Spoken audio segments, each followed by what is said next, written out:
Hello, I'm Arch-Chancellor Ridcully, and this is Kill My Darlings, an interactive fantasy writing podcast. Start talking, and we'll see if I start listening.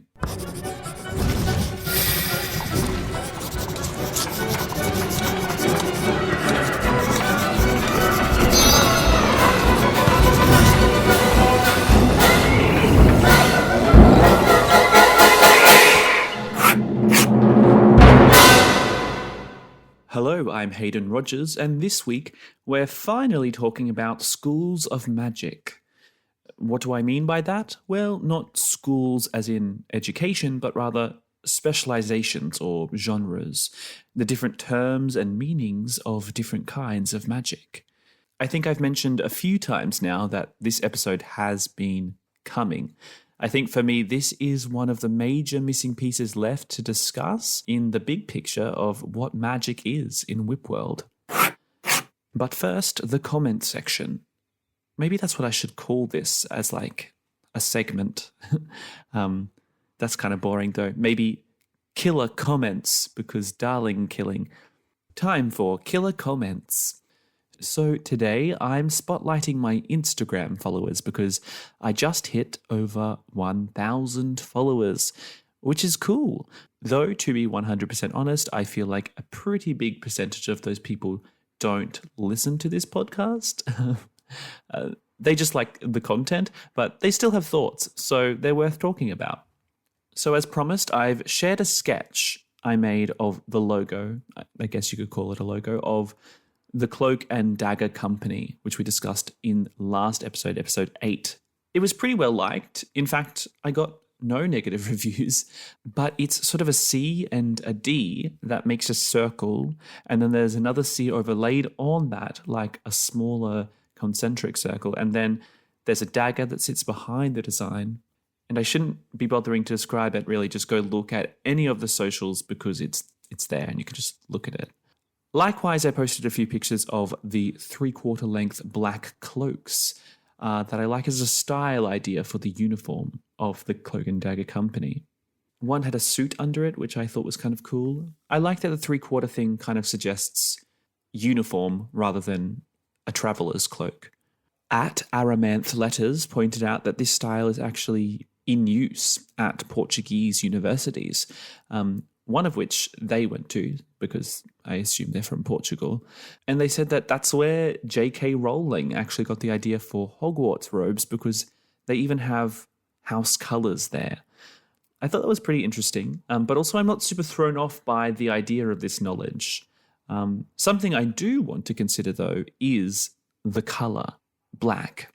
I happened to see some posts lately that spoke about how there is such a strongly encoded idea that anything dark in colour is bad and light in colour is good, and that we should challenge this idea because it can reinforce racism and also it is just done to death. So I want to reconsider the colour of my uniforms.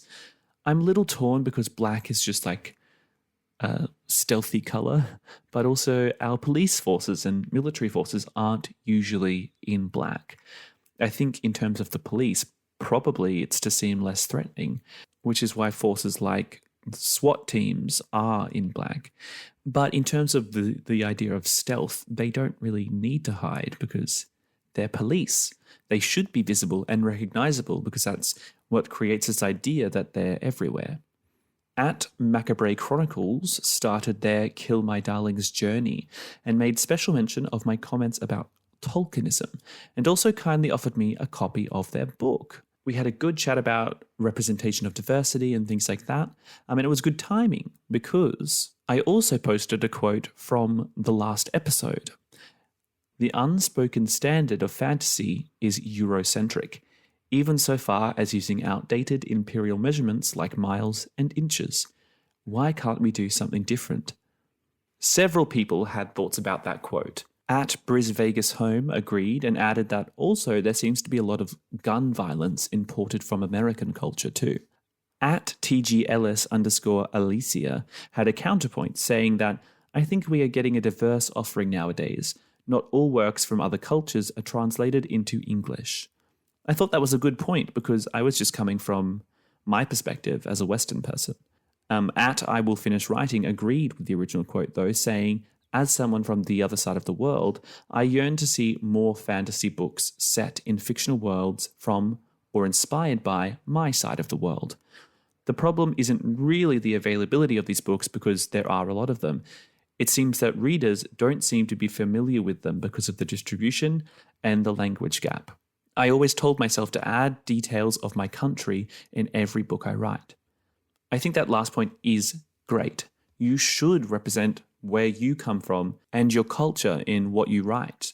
We're a globalizing world, and I mean you inevitably will anyway, but do it on purpose too. Break some barriers. As always, if you have anything you'd like to add to the conversation, you can do this. You can jump over to the blog at haydenrodgers, that's rodgers.net/killmydarlings, and comment on the blog post for the relevant episode. Remember to sign up for email alerts while you're there, or you're welcome to add your thoughts on Instagram, probably where it goes off the most, Tumblr, Twitter, or Facebook. Just search for Kill My Darlings Podcast and slide into my DMs or comment on a random post. If you like emailing more, send it to killmydarlingspodcast@gmail.com.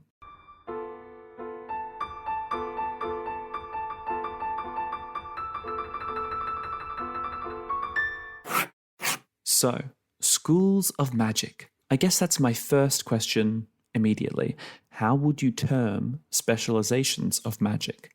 I went with schools probably because I play D&D, but I'm not sold. What are some different ways of saying schools of magic? Anyway, in WIPworld, magic is divided into these schools or types. Each type has a name by which you'd refer to someone who does that kind of magic. Much the same as you might call someone a painter or an actor or a dancer or a singer. They have certain kinds of skills, so they have that title. And you can also hold several of those titles, though usually we attribute one or a select few things to ourselves as identifying strengths, even if we are somewhat accomplished in other fields. So, for example, someone might have skills as an actor and a dancer, but they work as a painter and sing in their spare time, so they are more likely to refer to themselves as a painter and a singer. It's worth noting also that these types are terms that have developed out of the advancement of magical knowledge and its role in society. When things are discovered, we love to name them, and we also love to put things that we already know into boxes, particularly if it means you can quantify those things so they can be used commercially. Putting things in boxes is a means of controlling them and using them. The role of magic in society has changed over the years and now is changing quite quickly due to the Industrial Revolution. I also talk about class and the use of the school in society. I imagine this is just one society's makeup of magic schools. Other societies may have bigger proportions of some schools and none of others. So let's get into it. First up are the most common and oldest traditions of magicians. Scapecasters. Scapecasters are those that command the elements. It's a very practical and hands-on type of magic which produces very real, physical effects, and as such, it is considered working class for the most part. It is used in a lot of trades and utilities.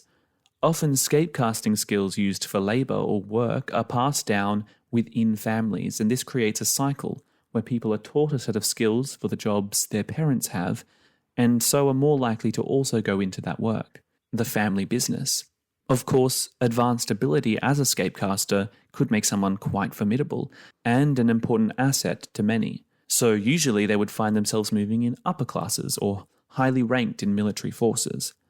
Those of useful skill are often found in all ranks of the military. Scapecasters are divided into subcategories, by which they would usually be referred to.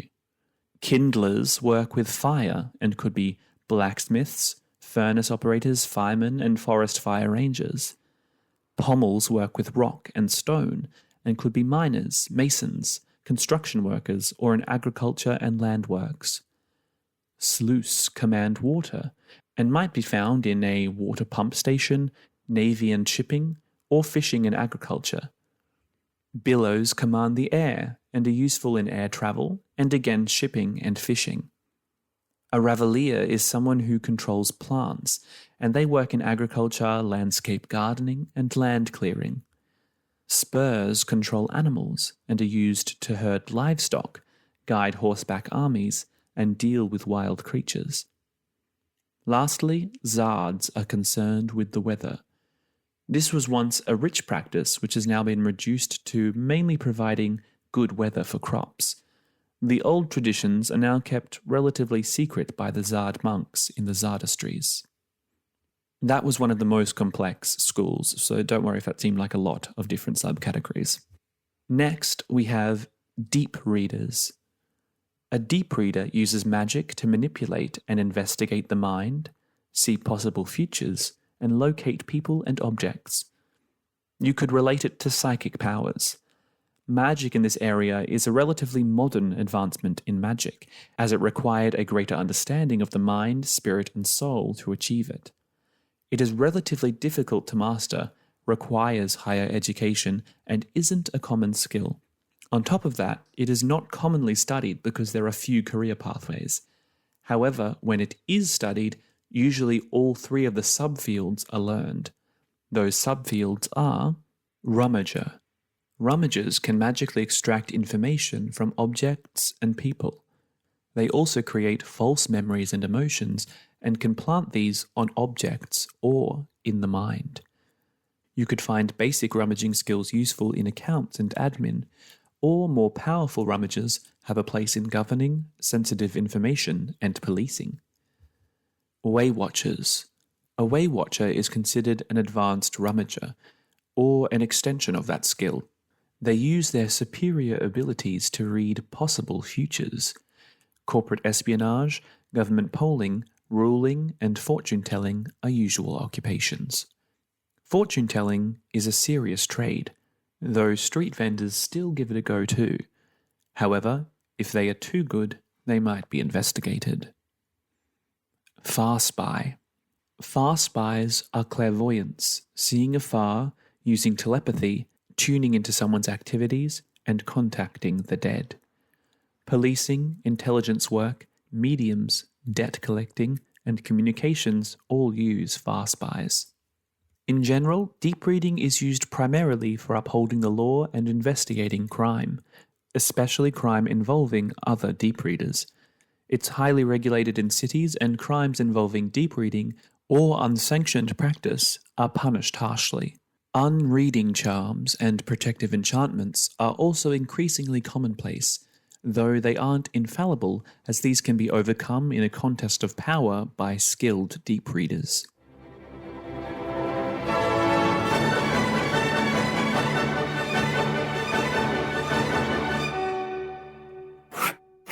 Next up is Spellweaves. Spellweaves create enchantments, which are different to standard spells. Spells are defined by a finite duration. They are designed to end after they have achieved their ends. An enchantment creates an effect indefinitely.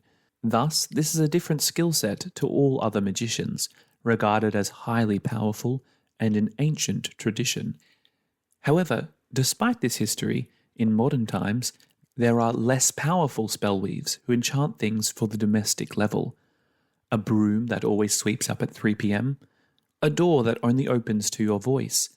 Simple but convenient enchantments that are useful to the average person. So, there is a huge class divide between the two kinds of spellweaves. These are simply known as overweaves and underweaves. Overweaves are often advisors to the highest officers of the land, or occupying them themselves. They dedicate their lives to study, and the most powerful belong to an ancient global order known as the Overcouncil, and are highly revered. Meanwhile, underweaves are part of the working class, still very much valued for their skills, but not considered elevated above others. One of the more artistic magicians is the Echo Stitcher. In theory, this is similar to the skills of a deep reader. However, they are an older form of that knowledge which is more tangible because it is based around deceiving the senses with illusions. Creativity is at the core of this magical type, with many finding their own unique methods of casting. Interestingly, it's not considered upper class at all, like deep reading is, but considered street magic at its most basic level. This is partially because it has a bad rap from its role in crime, and partially because it's more often learned as a hobby or art rather than seriously studied. Otherwise, it only offers a lower class career with very few middle and upper class positions available. Because of its creative flexibility, it's also used in the performing arts to create spectacles, and in illusionist firms which create magical concealment for hire. We also have shapesmiths. A shapesmith focuses on transforming matter with magic, or creating magical constructs. Where transforming one thing into another thing can be a permanent change, anything that is created from magic cannot last forever. A magical construct could be anything from a simple tool to a giant fire-breathing dragon. However, in order to create the latter construct, you need to have a lot of power, probably from some other kind of magical source more powerful than just one person. In fact, shapesmiths are known for their group casting, coming together to create larger constructs. In terms of transmuting matter, there's many levels of skill, but most commonly, a shapesmith focuses on transforming the shape of one thing into another shape, but some can change the matter itself. This magical school is usually learned through apprenticeship under another shapesmith. The learners are known as Makefellows, and the teachers Change Fellows. Becoming a Change Fellow is certified by the Shapesmith Guild. Occupationally, shapesmithery is usually contract-based by freelancers or through agencies because of the widespread applications that this field has. It's a well-regarded upper-middle-class field. Lastly, but certainly not least, we have revivists. Revivists are the healers of WIPworld and are revered in the same way that doctors are in our world. Revivists choose to study in one of 4 colleges of revivistry.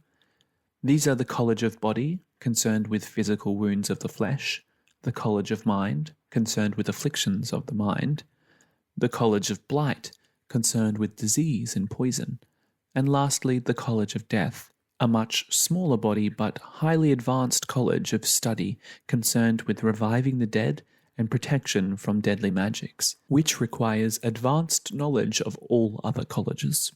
Within each college there are, of course, other specialisations too.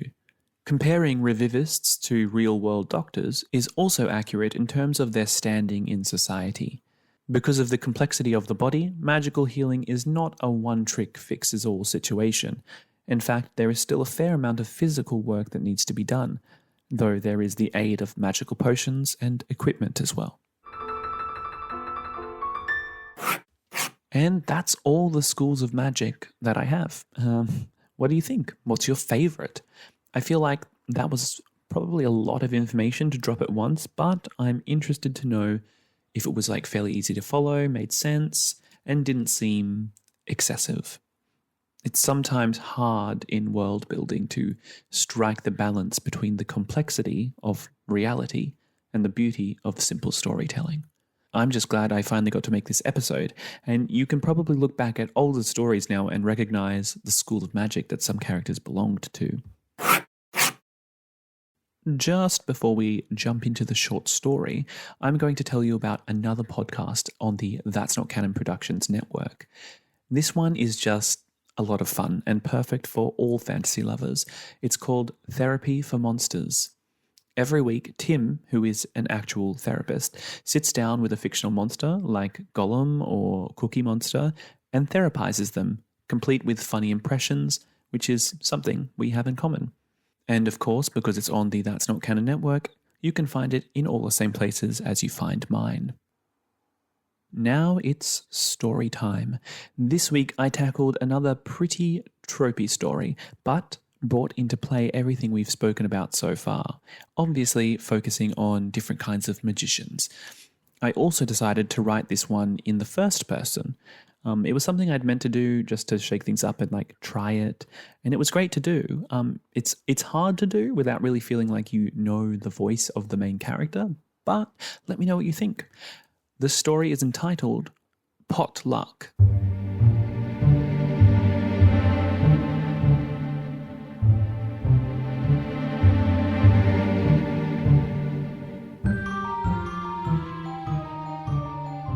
It took me half an hour to find the red door with no number and the little fish painted under the handle. It was wedged between buildings on either side, as if it didn't belong to either. More like a door that belonged to the street or the walls between places. In my mind, I had imagined a bright red that would jump out at me, but in reality, and especially in the dark of night, it was a completely unremarkable shade. That made sense, of course. No one was supposed to notice this place. I started going over the knocking pattern that Larissa had taught me. Knock confidently, but concealed. It's 9 beats. Knock once, count to 3. Knock twice, count to 2. Once again. I took a deep breath and hoisted my bag more securely on my shoulder. Glancing around the deserted street first, I rapped out the code on the red door. As soon as I'd finished, the little fish under the door handle came to life, though still flat and painted, and swam off the side of the door, slipping through the slight gap of the frame and into the building. There were a few breaths of silence, filled only by the distant sounds of the city, before footsteps came from inside, clomping down what sounded like stairs. The door creaked open slightly. Holding it ajar was the unfamiliar face of a woman with a very wary expression. She was mostly silhouetted by dim orange light, and all I could make out was her dark umber complexion, darker than my own, and suspicious eyes. "Are you Renata?" she asked in a gruff voice. "Yes, that's me," I replied. A second voice came from inside, one that I recognized. "It's her, Roz. Let her in." Larissa shuffled Roz to the side and swung the door a bit wider, revealing her friendly face. "Hey, hun, you made it. We were a little worried." Yeah, sorry I'm late, Lala." I chuckled, a bit embarrassed. "I just got a bit lost." "Okay, great, you're here," Roz chimed in flatly. Come in, come in." Roz clapped a rough hand on my shoulder and pushed me inside. I noticed her large biceps and the raised scar on her left cheek. Inside there was a small landing and indeed a staircase, but it descended down to another door, rather than upward as I had imagined. Roz clomped back downstairs in front of me and Larissa. "Sorry about Roz," Larissa made no effort to talk quietly. "She's just edgy because we were worried you'd be nabbed by the cloaks. Glad you're safe." Roz turned around at the foot of the stairs. "I'm edgy because I don't like bringing new people into a plan 3 days before a job, and I don't have a choice." She turned and pulled the door open. Slightly brighter light, the sound of conversation, and a surprisingly delicious smell of some sort of garlicky dish spilled out. The source was through another open door on the far side of what appeared to be a large storage room. Larissa and I trailed behind Roz and into the light. "Ladies, it's her," announced Roz.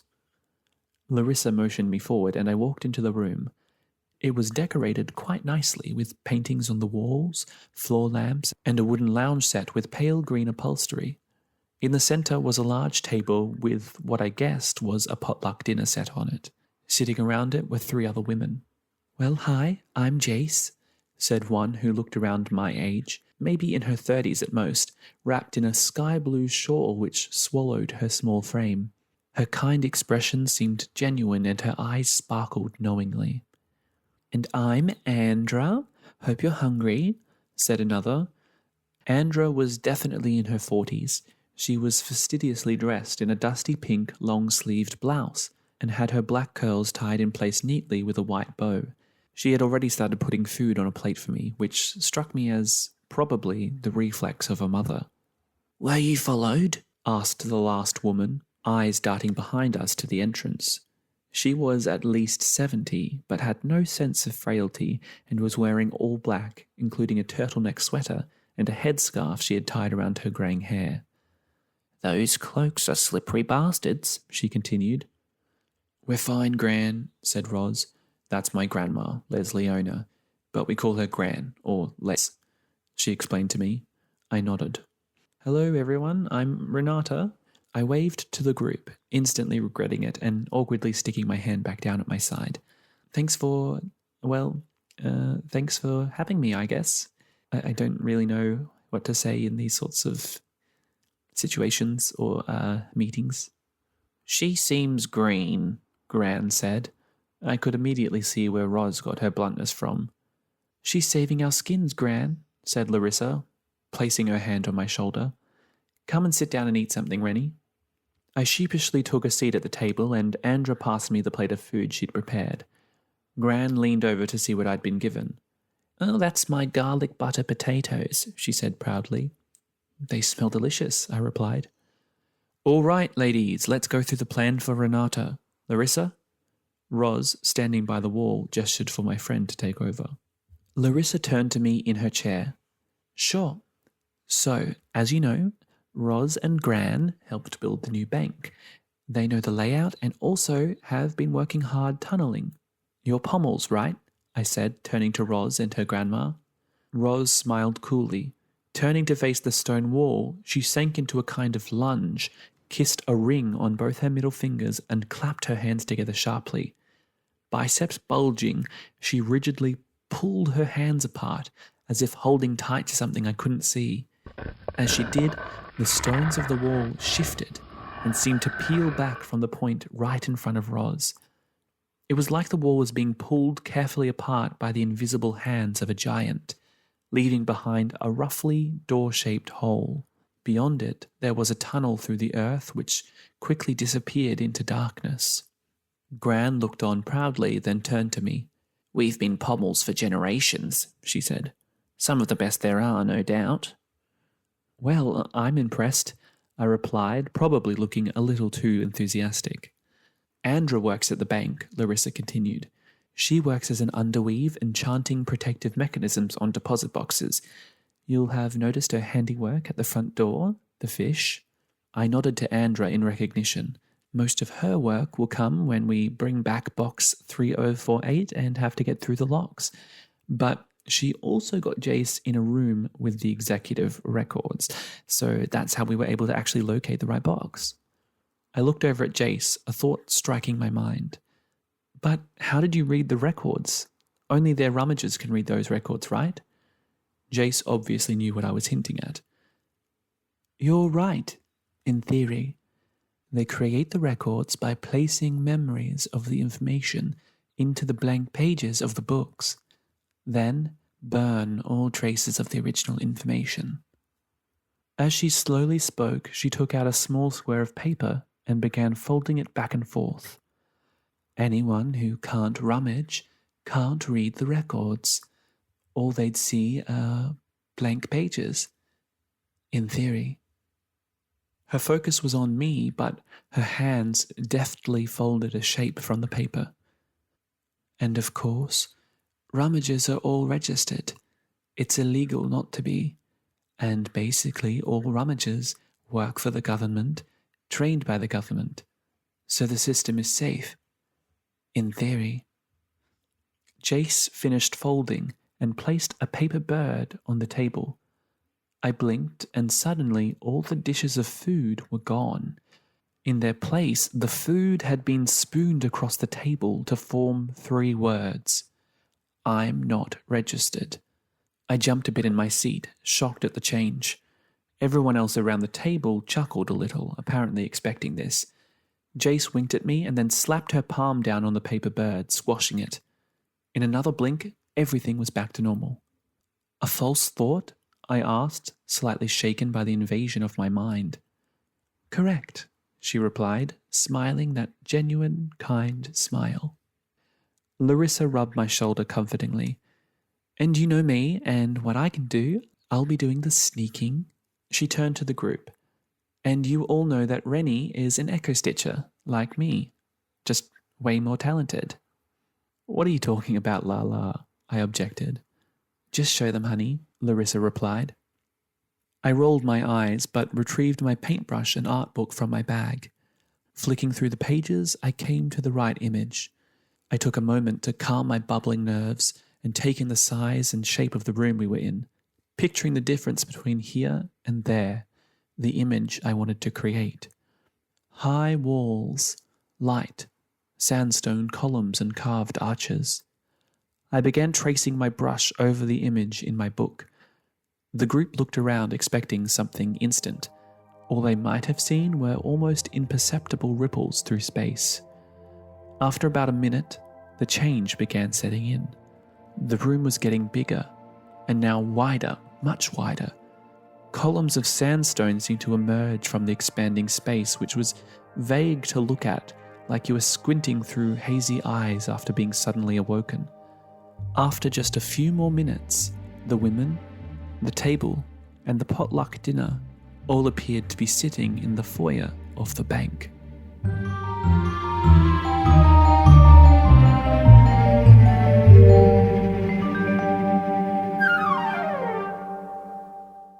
Well, now is the time to get your sharpest darling killing axe and head over to the blog at Hayden Rogers, that's RODGERS.net/killmydarlings to leave your thoughts on this week's episode. You can also leave your thoughts on Instagram, Facebook, Twitter, or Tumblr. Just search for Kill My Darlings podcast or find the links for any of these things in the description. If you'd like to email in, send it to killmydarlingspodcast@gmail.com.